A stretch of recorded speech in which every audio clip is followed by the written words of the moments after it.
If we could, what restriction would we enforce on multinational corporations to build a stronger, better world?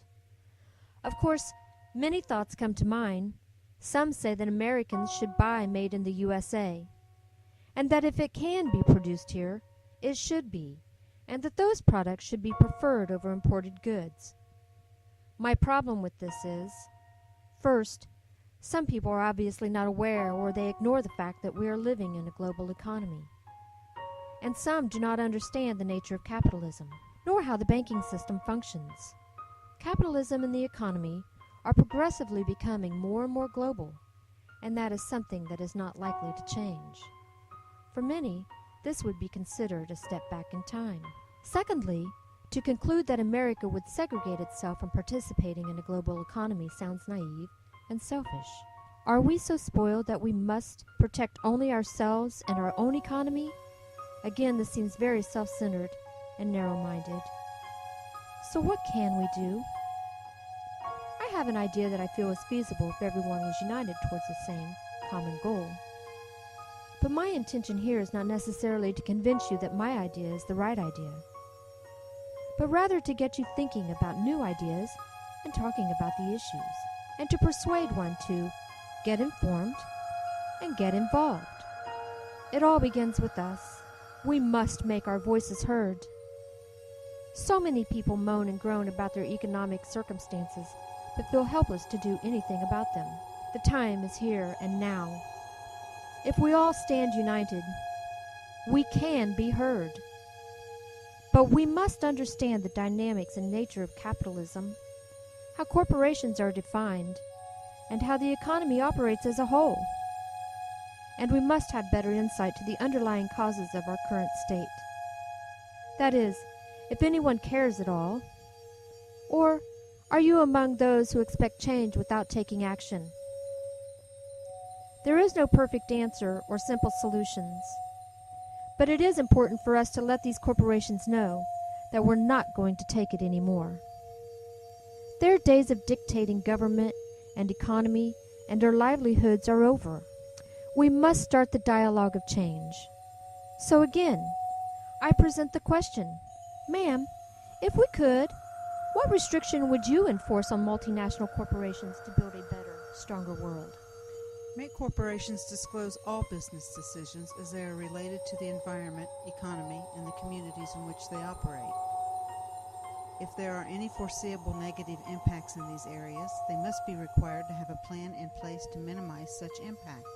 There should be tax breaks for corporations that exercise clean energy or research and development new technologies that are environmentally sustainable, and penalize with a higher tax rate those corporations who exploit natural resources as a way to cut costs.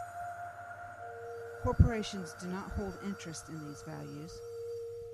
The only thing of importance is generating larger markets and ultimately new business and profits for themselves and dividends for their investors. Themselves, like they are people or something? Seriously. It's obvious that corporations are not held to the same level of ethical behavior as people are. Thank you. Sir, can you tell me what you would do to enforce on multinational corporations to build a better, stronger world? How about we make corporations feed some of their money back into the economies and communities in which they operate? Like better infrastructure, for instance, such as water systems, roadways, and utility services. Chrysler and General Motors should provide more scholarships to students wishing to go into fields of expertise that those companies employ, such as engineers, designers, business managers, and toolmakers. They should also be responsible for better re-educating displaced workers. Bill Gates speaks of creative capitalism, which basically suggests that the same thing, social and environmental accountability and responsibility. Vivendi is a French entertainment company that won a new contract in Nigeria following an international invitation to tender organized with the cooperation of the New World Bank. The contract covers the provision of water services for the country's 10 million people, including Miami, the capital city, with 600,000 inhabitants. The 10-year renewable contract will generate revenues of some 150 million euros during the period of the contract. Vivendi proclaims they are helping the people of Niger, but they are actually charging them beyond their capability to pay for water. They should be free for everyone. When the people cannot pay, they get their water from the same contaminated sources, which ultimately results in poor health conditions and often death.